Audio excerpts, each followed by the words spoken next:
Resentment for the Spanish monarchy continues to grow. Unemployment in Chile skyrockets. The U.S. intercepts Russian fighter jets off the coast of Alaska. And a French military officer has been detained for links to the Russian Federation. This is the world at large, and we are Politics 1001.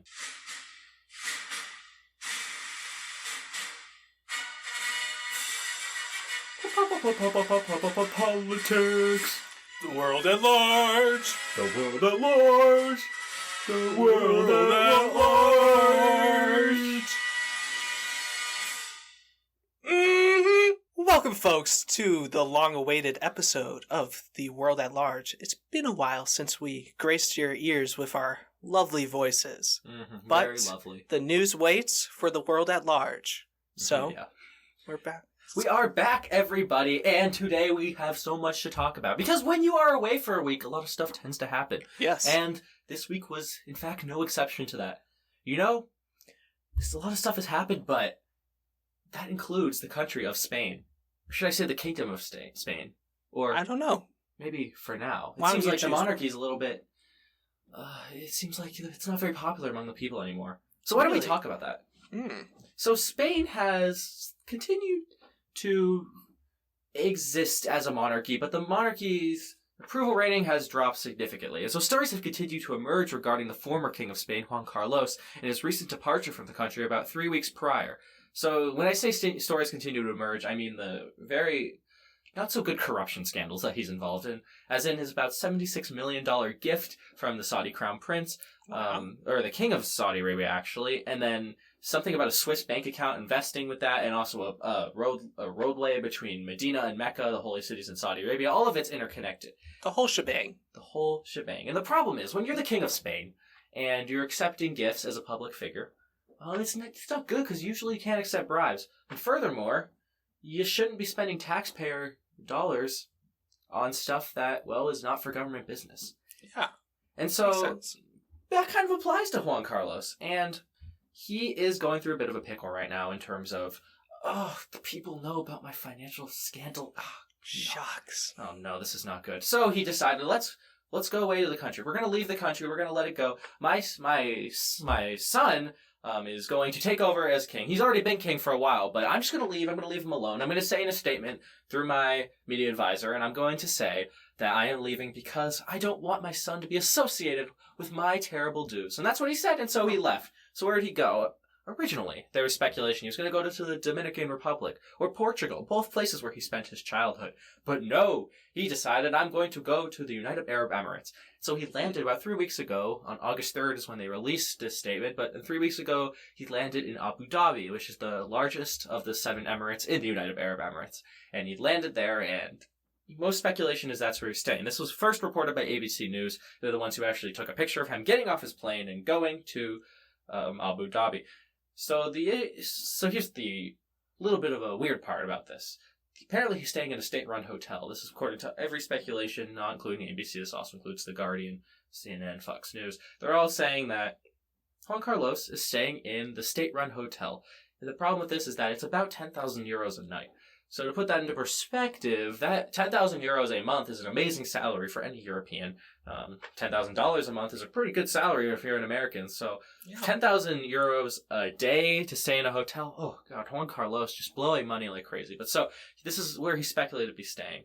And so the hotel better have good service. It better have good service. But why did Juan Carlos even abdicate in the first place? It just doesn't make sense. Why would someone decide that I am going to abdicate the throne? Well, that's a good question, Ian. In 2014, Juan Carlos kind of got caught in a little scandal in which he went on a hunting trip in Botswana using taxpayer dollars during the Spanish financial crisis caused by 2008. And he was hunting, and this was about 10,000 euros a day he was spending on his hunting trip. And his trust from the citizens began to plummet when he did that. Because when you're going through a financial crisis, and there's not much money flowing around the economy, the people are the jobs are leaving, the economy's kind of crashed a little bit, just a little bit. Can I guess what the people don't want? Yeah, you can go ahead.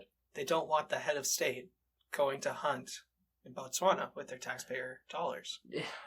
Ian, you're right on the dot with that one. The taxpayers were mad! How dare you, Juan Carlos? You think you could just go to Botswana and shoot animals? Well, I stay here and work hard? You cannot do that to me! And so that is what was happening and so that's when his approval rating began to plummet. And naturally, Juan Carlos decided, you know what? I'm just gonna abdicate.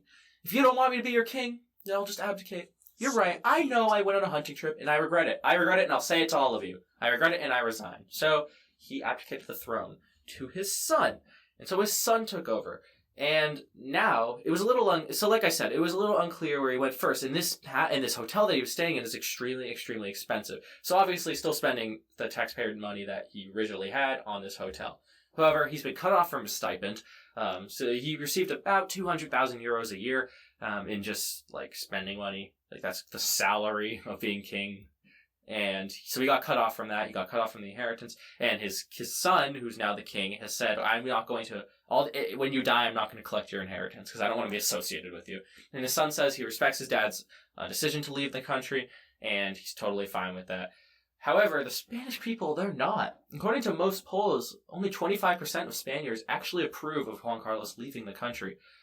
So this is where the issue starts to arise. When 25% of the people do not agree with the monarchy's decisions, and 75% do not, well, that presents a teensy bit of a problem for the monarchy. Because unlike Spain, if we look at places like the United Kingdom and Denmark, where their monarchs are actually quite popular, you see, when a monarch is popular, the people love them and they get to stay in power. But when your monarch is unpopular and gets caught laundering money, like Juan Carlos's oldest son, for example, is in jail because he laundered 5 million euros to a nonprofit, when you do stuff like that, the people tend not to like it because you're spending their money. So that is definitely what's going on right now. And Juan Carlos, it's sad because he actually was widely respected before 2014 when this happened, because he was originally credited with restoring democracy to Spain. After Franco died, the very infamous dictator of Spain, whose civil war killed about half the country. But when Franco died, Carlos was supposed to continue the dictatorial regime, and Franco asked Carlos, there's records of this, he said, Carlos, my man, you're going to continue the dictatorship after I die, right? And Carlos is like, yes, of course I will. I love dictatorships. And then Franco dies, and boom, he immediately starts liberalizing the country and starting to restore the Spanish democracy. There are even loyalists. Liar. The liar. And so there were loyalists all around Spain that tried to rise up against Juan Carlos, but he put them down. No, democracy, democracy, democracy. And so now you kind of have the Spain today because of Juan Carlos, because he could have continued to be a dictator and he would have gotten away with it. But sadly, because of these corruption scandals, Juan Carlos's popularity is, like I said, plummeting, and also it's covering up the good things he's done for the country. So his respect is gone. And now you have a monarchy that doesn't really know what to do because they're not popular in the country, really. I mean, there have been protests in the last few weeks calling for the abdication of the monarchy, but there's usually protests like that in every country. So it's no big deal, but you have seen a significant increase in these things, as well as the approval ratings are dropping, and also they're not looked at the same amount. They're not looked at the same level as, let's say, the British monarchs, for example. They're in a different tier of respect. Like the British people tend to look at their monarch as something positive for the country. They increase tourism revenue for the country, and Queen Elizabeth is just awesome. That's kind of what they think. But then you look at, not all of them, but that's what most of them think. And then you look at Spain, and it's more of a hindrance on our taxpayer money. Right. And so that is what's happening. So it's not really clear what the future of Spain will be, but Felipe VI, who is, again, Juan Carlos' son, has a lot of resentment to deal with. So with that, we are going to move on to Chile. Ooh. And Chile has continued for a while now to go through a bit of a struggle. So before the coronavirus, Chile was already in a lot of trouble. If you guys remember, in late 2019, there were mass protests all over Chile, especially in Santiago, the capital. And this was over the increased expenses of just even public transportation, for example. Everything was just expensive, and I don't like spending money. And so that's what a lot of Chilean people were thinking. And so the costs started to go up. And so riots started to break out all over the place, calling for the resignation of the government, some certain ministers specifically, but overall it was all over the country, and it would turn very violent at times. And Santiago was no longer a safe place to be, according to a lot of people. It was dangerous, and there were people breaking into houses and stuff. It definitely started to spiral out of control. So when you have an economy That's not doing too well. People are angry and they're rioting. What do we want to add to make it better? How More about money? Maybe, but how about the coronavirus? So the coronavirus decided, you know what? I think I can solve the problem. So the coronavirus went in COVID-19, obviously, and it went in and it kind of did a little bit more damage. And so you see the Chilean economy start to struggle a lot. So these people are angry, but now Chile can be like, go to your house. So the riots problem solved itself a little bit because the government now has an excuse to shut people in their house. But COVID just wanted to solve the protesting. Yeah, and doing Chile a favor. Yeah, but so now the unemployment record has reached 13.1%, which is the highest it has ever been since the new way of calculating unemployment was implemented in 2010. Oh, which so is not a favor. Not good. So, and this is not even including the hundreds of thousands of people who were enrolled in a special program launched by the Chilean government to protect jobs. The government said that if the Chilean central bank said that if these people are counted, unemployment in the country could be as high as 30% right now, which is not good. You don't want your unemployment to be at 30%. That tends to be looked down upon. And so, so the Ignacio Briones is the finance minister of Chile, said that, and I quote, "The numbers speak for themselves and show why this has to be a priority, and this being the unemployment rate." And so the Chilean central bank is also expecting a 7.5% shrink in the economy by the end of 2020, which would mean that Chile would be one of the hardest hit countries in South America. And this combined with the fact that the coronavirus has also hit Chile really hard, and that obviously the unemployment is very high, but also they've had thousands and thousands of deaths per capita in their population. They're one of the highest in the world, I believe top 10. So it's not good to be Chile right now. No. Government's going through some stuff. So good luck to Chile, but that is what's happening in Chile, and unemployment is not good. It makes people angry when they don't have a job. Yes, it does, typically. Yeah, so we're going to move on now. Again, good luck, Chile, but we're going to move over to Syria, which is also not in the best of states, shall we say. Not really. They're going through a little bit of a civil war, and this civil war has divided the country, obviously, and you have all these different military groups. ISIS is gone, so I guess that's good, but it's still very split. Although Bashar al-Assad, the president, is regaining control of the country slowly, and many people speculate that the war will be over in the next few months. However, in the meantime, a new government has been selected to lead Syria. Although Bashar al-Assad will continue to stay in power, the prime minister and many of the cabinet members will shift, with Hussein Arnos, the former minister of the Syrian water supply, will take over as the prime minister. Bashar al-Assad will still have all the power, right? But there'll be a new cabinet.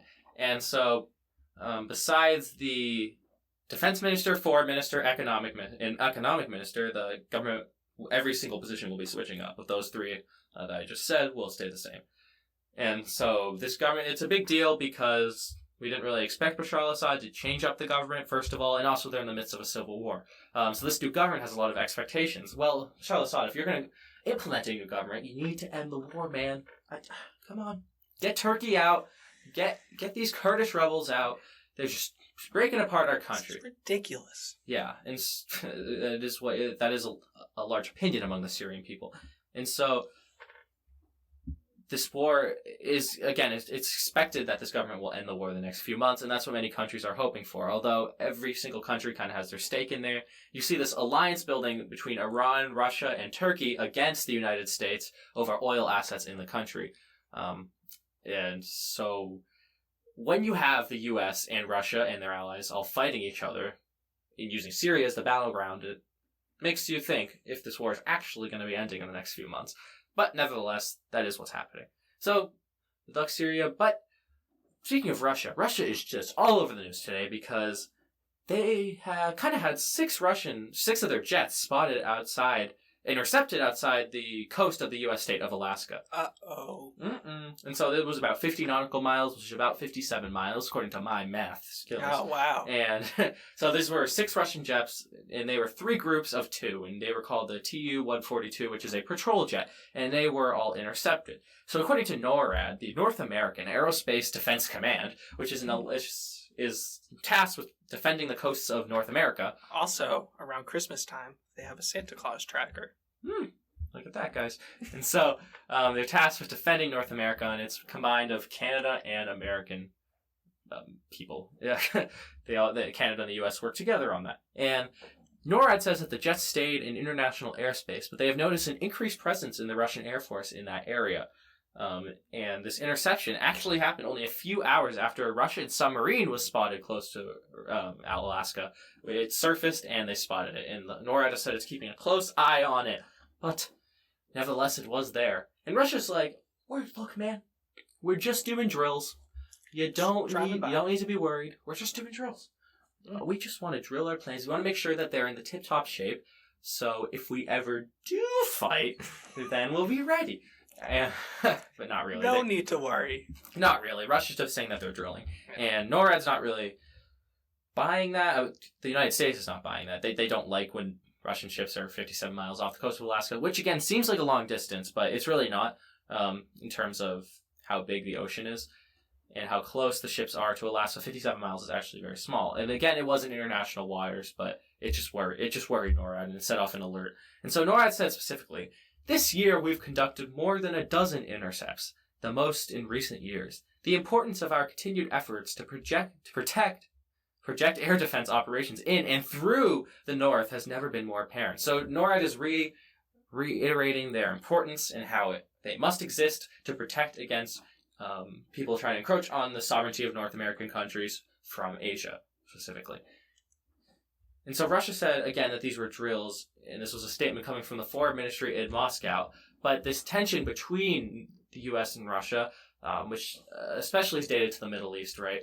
Like I said, this oil thing that's going on, this is a whole new story. It's a whole other thing that could be covered, actually, but they are fighting in the Middle East over this oil thing, and so Russia naturally does not like when it gets into fights with the U.S. over oil. Mm-hmm. And Russian and American troops also actually exchanged fire a few days ago in Syria. And so when they're doing that, Russia's not very happy, and America is not happy either. The U.S. is not happy. So this is something that is going on, and this is something we're seeing more and more and more, because as NORAD said in this statement, they said specifically that it is the most in recent years. That was part of the quote, which means that this is increasing. These are not interceptions, so something to keep an eye on. But anyways, because Russia liked to make the news, we're going to move on to another story about Russia, but this one has to do with France. What's going on here is a French military officer has been detained after his suspected ties to Russia. Suspected ties? What does that mean? Well, Ian, this is not something you put on your neck when you're trying to dress up. It's not some nice fancy tie. No, this is tying a rope together? No, this is a tie, as in he has connections to Russia. So in case you guys were confused, we cleared that up. I don't think they were. So the French Ministry of Defense said that there was a quote-unquote security breach and that all appropriate measures were being taken. So this officer, whose name has not been released, sadly, because I wanted to say his name, but it was not released, and he was stationed in Italy on a mission for NATO. And the French government says that he was passing information to the Russian government there. And so, specifically, he was seen with an agent of the GRU, which is the intelligence agency in Russia. It's like the equivalent of the CIA, and is suspected of supplying sensitive documents. So he was detained he was literally seen walking with the guy and talking to him on video, and the French were like, why are you talking to him? Why would you talk to the Russians? So they responded as appropriately as they thought they should. And so he was vacationing in France. It was about a few days before he was going back to Italy to resume his mission of NATO. A few days before he was about to go back, the French army stormed his house and detained him. And he's being held on charges of espionage and general spying and what's the word? Treason. So all of those charges are not very good. That tends to mean a lifelong sentence, but you never know. And there's no, besides the talking to the Russian agent, there's no proof that's been released by the French government, but is in the making, and I'm sure they'll release more as they continue to try to get it out of him, what he was doing with the Russian agent. Yeah, so a little scary. If you guys remember, like last week, a few people were detained in the United States for being spies for China. So some James Bond stuff going on. So this not just France that this is applying to. This is applying to the United States, and honestly, every country has spies in every other country. They're inside actors everywhere. Yeah, let's be honest, it's everywhere. Right. So, you know who else is everywhere? Oh, who? The world at large. Oh, the world at large? The one that you're listening to right now? Yeah. That's really interesting. And before you shut off and saying, I know they're done and they're just going to ask to share, I just wanted to let you know, We have some big things planned in the future. Big things. And also, I wanted to thank you guys for putting us on the charts in countries like Armenia and Finland, which are now our 2 favorite countries. Yeah, they are in the top 100. We are in the top 100 in their entire country, which is awesome, and it makes us feel great. Yeah, it really does. So thank you, and keep listening. So And we can keep making those charts. And if you're listening in any other country, try to get us on that list. Yeah. You guys are awesome. So, how would you be able to do that? I would recommend the first step is to subscribe. Second step is to leave a review. Yes, and when you're leaving a review, please make sure to leave a nice statement or paragraph in the comment section as to why you left your 5-star review. Because that is what makes us happy. And of course, share it as well. But with that, everybody, we are going to be wrapping up because that is all the news for today. So we hope you have a great day. We hope you continue to read about the world in our absence. I know we'll be missed. But until next time, we have to go. So we are Politics 1001, and this is The World at Large.